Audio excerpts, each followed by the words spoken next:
episode 34 van dit en dat en wat of ook nog. En volgende is ek eintlik op 'n kakplek hier in my kop.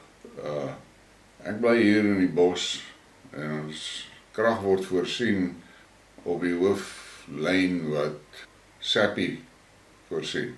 Vir al die jare daar was nooit issues gewees met load shedding en sulke goed nie. En dit blykbaar laasweek het iemand gaan kak en kerm oor hoekom kry hierdie streek nooit load shedding nie, en van gister af te begin die kak nou hier by ons ook. Jy weet, dit is seker regverdig en so, maar die fucking probleem is, ons bly hier in die bos hoor. As jou krag af is, die elektrische heining af, die veiligheidsligte is af, en hierdie bos is so donker soos Afrika maar kan wees. Maar nou ja, fuck that.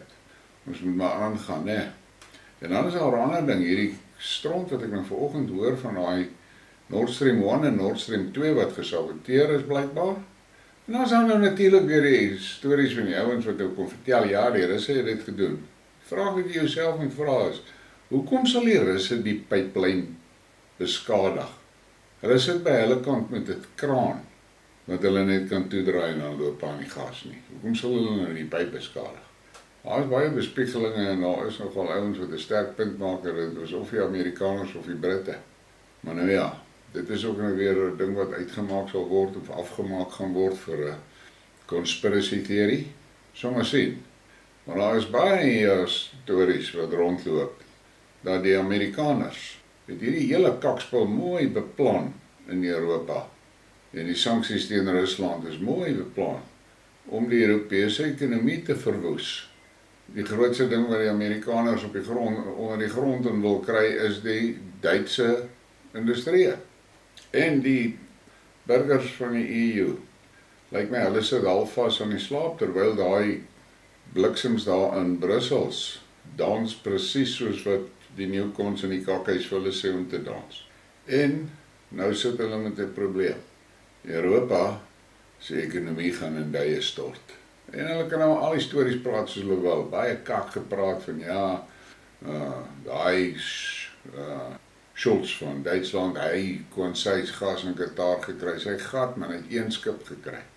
En toe het hulle gesê hulle gaan gas kry by die Amerikaners, en die Amerikaners se ouens sê, hoorie, ons het vir julle so 'n bietjie, maar nie baie nie. Die realiteit is, die Europese burgers gaan sonder krag sit, sonder gas, en omdat hulle nie gas het nie, gaan hulle ook nie kunsmis hê nie, so hulle gaan nie kan plant nie, so hulle gaan nie kos hê nie. En ek weet net hier waar ek sit, as ek na die goed kyk, lyk dit vir my of daar absolute ellende kom vir Europa. Maar die westerse, die Europese lande, het hulle self blind gestaar teen die Amerikaners en hulle basiese aanbidding vir die Amerikaners. En nou gaan dit hulle duur te staan kom. Die Amerikaners is alright hoor, hulle het genoeg energie en alles vir hulle self. Feit dat hulle invoer is maar net oor Biden se groen kak en so, maar hulle kan hulle self voorsien as hulle moet. En hulle skoor nou, want baie van die industrie wat nou 'n gat sien in Europa, skuif Amerika toe. Daai industrie is donder stupid, hulle moet Rusland toe skuif. In elk geval, kom ons begin met die goed wat ek het. Kyk, die week in die tronk by YouTube het my laat agterraak met baie goed. Hier is een van die goedjies wat ek opgetel het, net voor ek gejail is. Hierdie Chinese reken, as long as China doesn't produce a Gorbachev, as long as we go to work every day, we will drive the US to its death.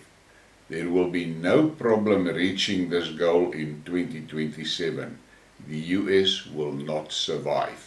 Harde woorde van daai Chinees, maar ek dink die realiteit is net dit.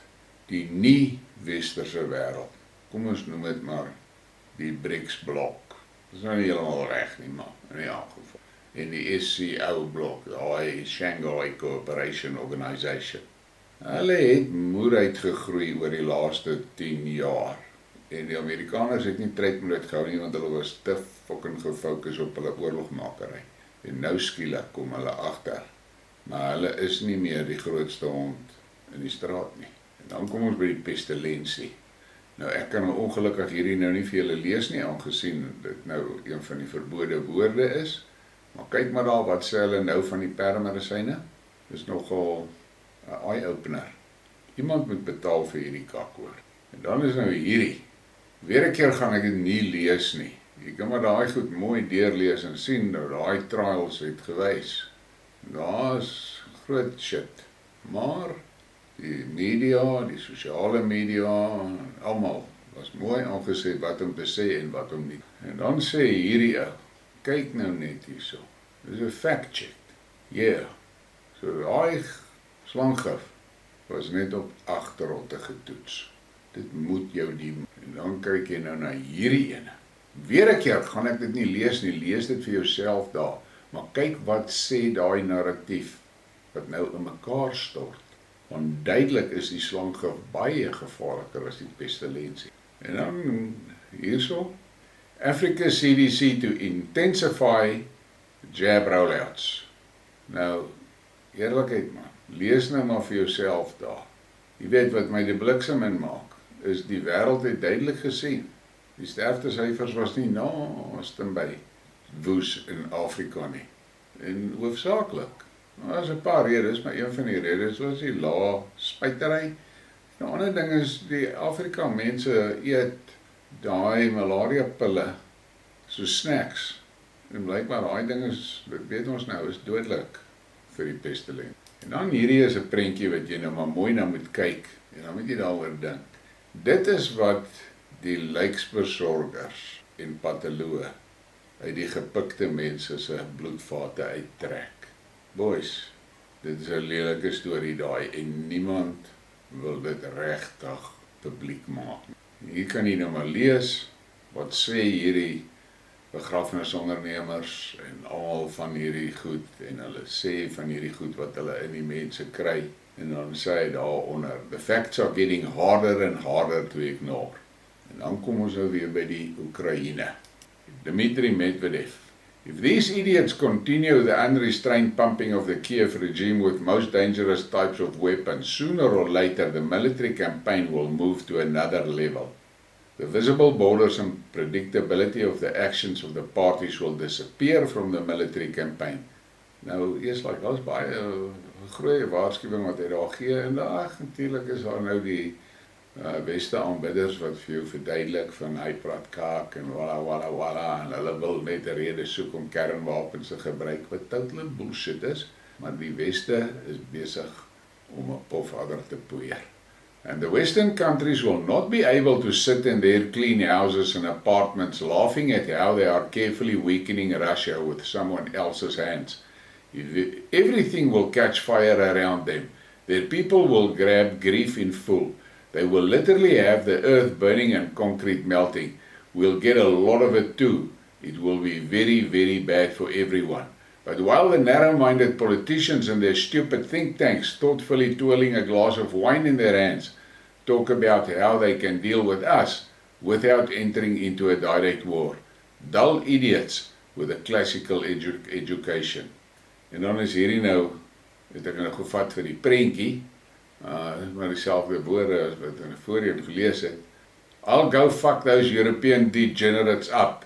En dan sê Putin vir hom, Dimitri, come back, let's find another solution.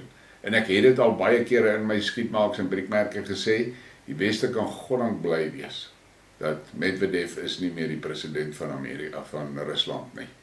Hy is 'n aggressiewe klein wetterdraai hoor.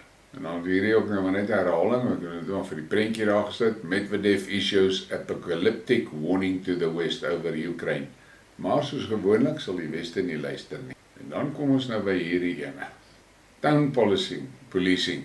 The only form of policing used and known by the Bekitsele and ANC cadres alike to neutralize threats demanding political accountability. Racism is not dead, but it's on life support, kept alive by politicians, race hustlers, and people who get a sense of superiority by denouncing others as racist. Thomas Sowell. Maar nou ja, weer eens, het val op IQ 70 ore, wat nie kan hoor nie, wat nie met begrip kan lees nie. En dan is hierdie interessante uittreksel. Hierdie ou verwys na daai Rand Corp verslag, waaraan uiteengesit is dat hoe Amerika Europa gaan verwoes vir hulle eie voordeel. In 2019, the Rand Corp, the brain of the US militarism, published a report with nearly 6 pages on how the US could stoke conflict in the Caucasus, especially between Armenia and Azerbaijan, to help weaken Russia's influence. Last night, Azerbaijan invaded Armenia. When does it stop? Baie geldige vraag by die ou vra, maar dit is tyd dat die wêreld hulle oë oopmaak. Maar gelukkig, al wat ek weet, is die res van die wêreld is wakker geskrik en hulle sien deur Amerika se kak hoor. Hierdie ding wat hulle nou, daai onluste wat in Iran is, boere, glo vir my vry. Die Amerikaners is besig daaroor. En dan nou, ek hou baie van hierdie meisie. Sy is Lavrov se spreeksvrou, Maria Zakharova. Boris Johnson's fall is a symptom of the decline of the West, riven by political, ideological and economic crisis. The moral of the story is do not seek to destroy Russia. Russia cannot be destroyed. You can break your teeth on it, then choke on them. En, soos gewoonlik, die Weste luister nie. En dan hierdie ene, the world has gone mad in hatred for Russians. He wants gallows for us and guillotines, but the Russian world put on its unloadings and went out into the field against it, all alone. En dit is waar. Rusland veg teen die hele Weste daar in die Oekraïne hoor. Nou hierdie foto moet jy maar mooi kyk. Dit is die leierskorps van die Shanghai Cooperation Organization. En manne, hierdie is die ouens wat die Weste op hulle plek gaan sit. Hier is nou maar 'n paar foto's waar jy kan kyk met Putin. Die Weste wil vir jou verduidelik, Putin is geïsoleer, maar kyk nou hier, wie is hy met al hierdie leiers waarmee hy saam is daar. Lyk dit vir jou soos isolasie? En dan is hier nou maar 'n foto. Jy weet, dit was nou weer die tronkstorie van my by YouTube wat gemaak het, dat hierdie nou bietjie laat is hoor. Maar hier, die leiers van SMO het almal saam, hulle het almal bome geplant in Samarkand. En dis nice, ek hou van dit. Hierdie is ietsie wat jy nou maar die video kan stop en mooi in detail na al hierdie goed kyk. Hier is 'n klomp interessante inligting en werklik insiggewende inligting oor daai Shanghai Cooperation Organization. En dan kom ons nou weer by die sanksies. En wie andersters as daai poppie van Finland. Sanctions must harm everyday lives of ordinary Russians. Sanna Marin has told the European Parliament that Western sanctions must affect the everyday lives of ordinary Russians. Ek luister nou maar na dit en ek lag my gat af en die feit van die saak bly. Dit is die ordinary European citizens wat in die hek gaan kak met al die sancties. Hulle gaan nie kos hê nie, hulle gaan nie krag hê nie, hulle gaan nie hitte hê nie, hulle gaan nie gas hê nie, hulle gaan nie petrol hê nie, hulle gaan nie werk hê nie. Maar hulle gaan gelukkig wees. Hungarian Prime Minister Orban on anti-Russian sanctions. We thought that sanctions are imposed by the strong against the weak. But now we see that we in Europe are energy dwarfs who impose sanctions against the energy giant. En dis die waarheid. En ons sal maar sien wat gaan gebeur met Duitsland en met Italië. Italië het nou 'n nuwe eerste minister en sy is konservatief, nie far right wing soos die media jou wil vertel nie. Sy is net konservatief en sy het konservatiewe waardes. Ons sal nou maar sien wat gaan gebeur daar. Italië gaan 'n tamaletjie word vir Brussels. US expands with new base in oil and gas rich Syrian province. Nou ja, al wat ek vir julle sê is daar is baie bewyse dat die Amerikaners steel die Syriërs se olie en nou het hulle 'n nuwe basis in daai olie en gasvelde ingesit net om meer te kan steel. En dan hierdie UK unsustainable debt risks hitting 320% GDP in 50 years. Dis maar 'n voorspelling oor die Engeland toekoms financially. Maar al wat ek vir jou kan sê is die pond is besig om in die hek te kak teen die dollar. Big time. Dit is altyd maar so rofweg $2 vir 'n pond. Nou is dit $1 vir 'n pond. En bietjie minder. En dan hierdie is nou ietsie vir die mense om aan te kyk, vir die Engelse, die ouens wat van die UK hou, kyk mooi hier. Hulle is mos die bliksems wat vertel hoe demokraties is hulle. Remember this next time you hear that the UK is a democracy. Daai koning Charles, unelected head of state, and daai Liz Truss, prime minister elected by 0.2% of the population. En op die einde van die dag, ek lees gisterand 'n berigie waar hulle sê die Britse parlement is besig om te werk aan 'n mosie van wantroue in Liz Truss. Wat da? En dan kom ons by daai Warafok moment. En hierdie is nou 'n Warafok moment wat 'n goeie rooibloed man sal verstaan. Vrouens moet maar verskoon hoor. As a teenage boy in the 80s, I always dreamed about riding one of these. En wat het ons daar? 'n lekker superbike en 'n supermodel. En dit is nou maar so dit is. Manne bly maar manne. En op die einde van die dag, dankie vir julle ondersteuning. Klap hy like, klap 'n subscribe en share die ding. Kanaal het julle ondersteuning nodig. Lekker dag hoor.